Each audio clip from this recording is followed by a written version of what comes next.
This video was made possible by CuriosityStream. Watch over 2,000 documentaries for free for 30 days by signing up at the link in the description. Africa is often viewed quite poorly on the world stage. The continent holds plenty of violent, corrupt, and unstable nations and the majority of the world's least developed countries, but Africa is big. There are 54 countries there, and not all fall into the generalizations of the continent as a whole, perhaps most notably Rwanda. One of the easiest ways to compare countries is through their indicators, and Rwanda's are impressive. For every 100,000 residents, Rwanda has, on average, only 2.5 murders per year. As a point of comparison, that's lower than India's 3.2 or the United States' 5.4. It's even more impressive when looking at the kind of neighborhood Rwanda is in. Uganda has 11.5, Tanzania has 7, Burundi has 6, and the Democratic Republic of the Congo has 13.6 murders per 100,000. In addition, Rwanda is ranked as the 48th least corrupt country in the world. That's not perfect, but on the continent, only Botswana, a far richer country, ranks higher. The country also has a 67-year life expectancy, tied for 4th best in Africa, and only slightly below the world average. That 67-year number is believable, but what's truly unbelievable is that 25 years ago, the average Rwandan had a life expectancy of 28 years.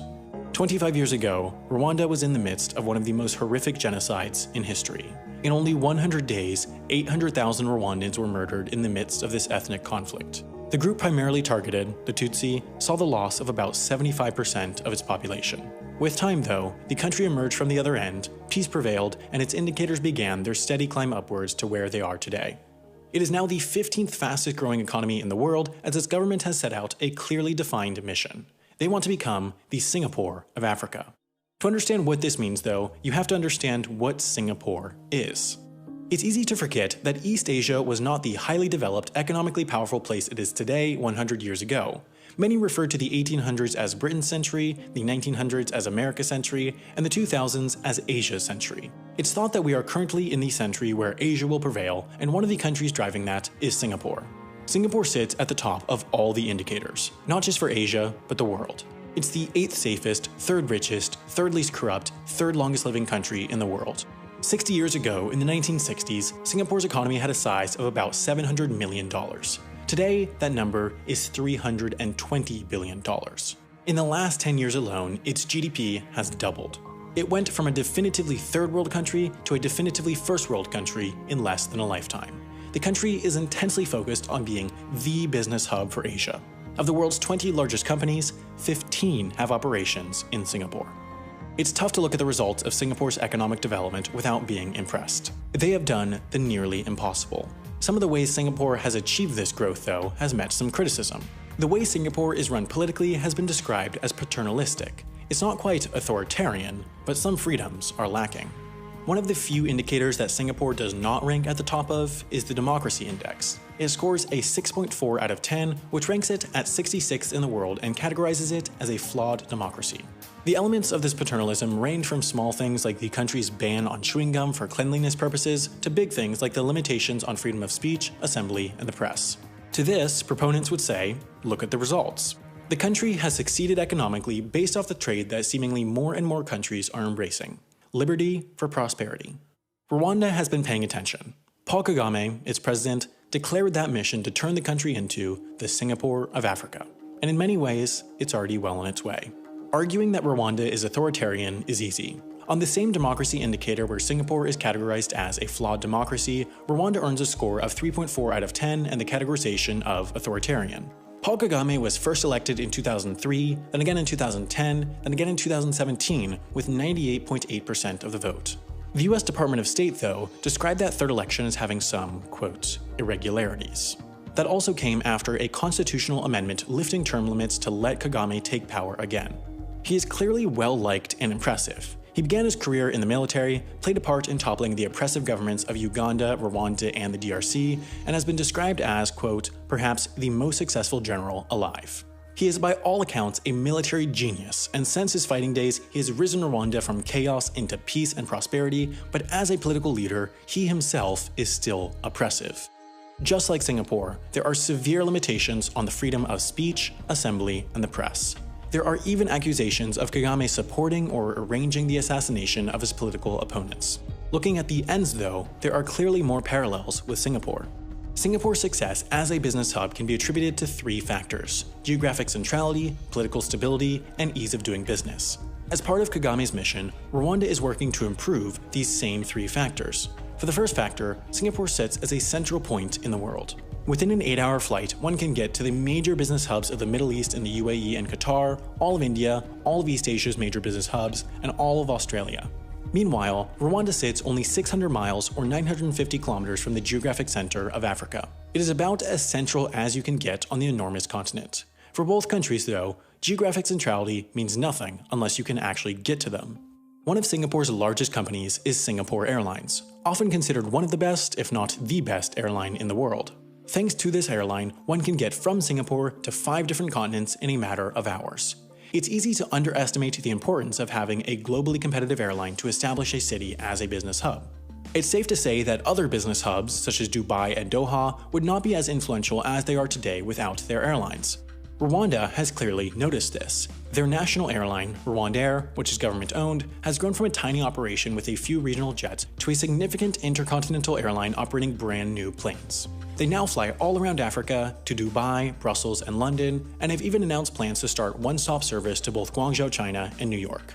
While the airline is not yet nearly at the level of some larger players on the continent like Ethiopian Airlines and South African Airways, it's serving its job effectively of connecting Rwanda to the world.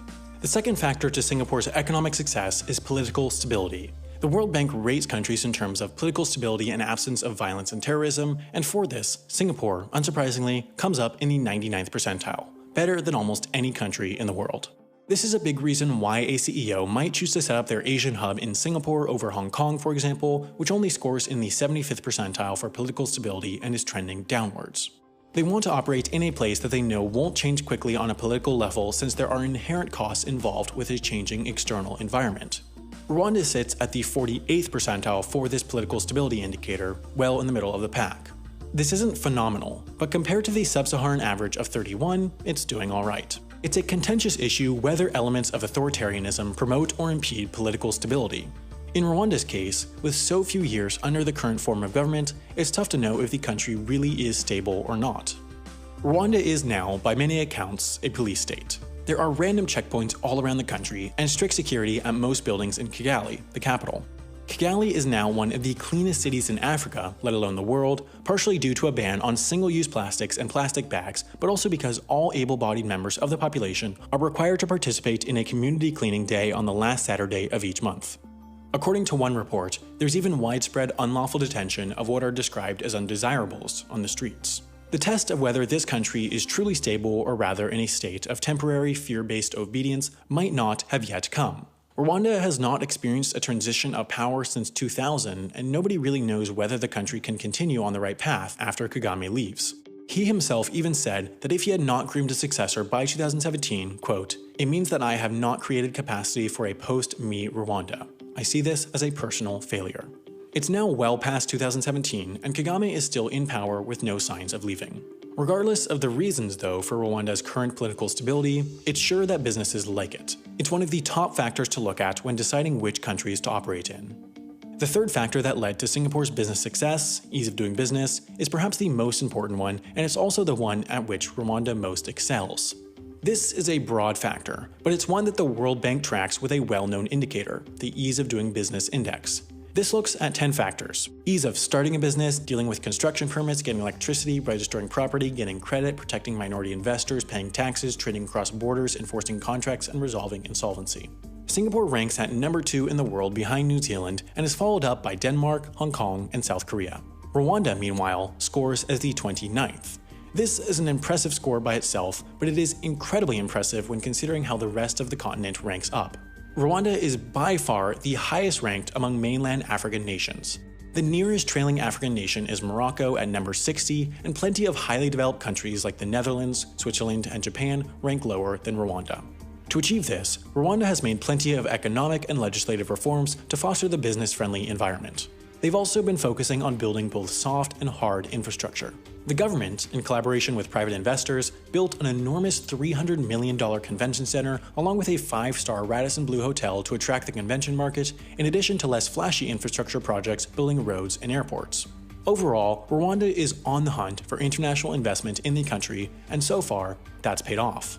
In 2005, $10.5 million were invested from abroad in Rwanda. In 2017, that number was $293 million. Clearly, a lot is working in Rwanda. It's safe, clean, and growing economically. What more could a country want? Well, there are serious questions from abroad on whether Rwanda's growth is ethical, replicatable, sustainable, and even real. The way Rwanda has achieved its current stability and growth has some external observers condemning it. Appearances of Rwanda can also be deceiving. It is still one of the poorest countries in the world, with the average resident earning only $750 a year. Some question whether the country should be spending so much on its airline, its infrastructure, and its capital when so many in the country are so poor. Some question whether the country is growing for its middle and upper class while leaving its rural poor behind. It's no surprise, though, that many of the country's neighbors, curbed by violence and poverty, have pondered whether they should be replicating the ways of Kagame. External observers have given mixed answers to that question. Some believe that the current authoritarian policies will let dissent bottle up and eventually explode. They worry that the country will erupt into violence again. Some say that the current regime is solely focused on making things seem like they're improving through climbing up in the indicators without making real, rational change. There are even some accusations that Rwandan GDP growth figures might be inflated or otherwise manipulated. It's sure that Rwanda has been growing enormously, but is it really this much? There is no one recipe for economic growth. The fact that the United States became the superpower of the 20th century and China is becoming the superpower of the 21st century proves that more than anything. Democratic states grow and autocratic states grow. They might grow in different ways, but there are success stories on both ends of the spectrum. What external observers have so much trouble answering is the means to the end question. Should Rwanda's growth be lauded given how it is achieved? Can you tolerate some bad in exchange for much good? In the end, Rwanda is the country of Rwandans, and they are the only ones that matter with these questions. If Rwanda is truly working for all Rwandans, then Rwanda is working.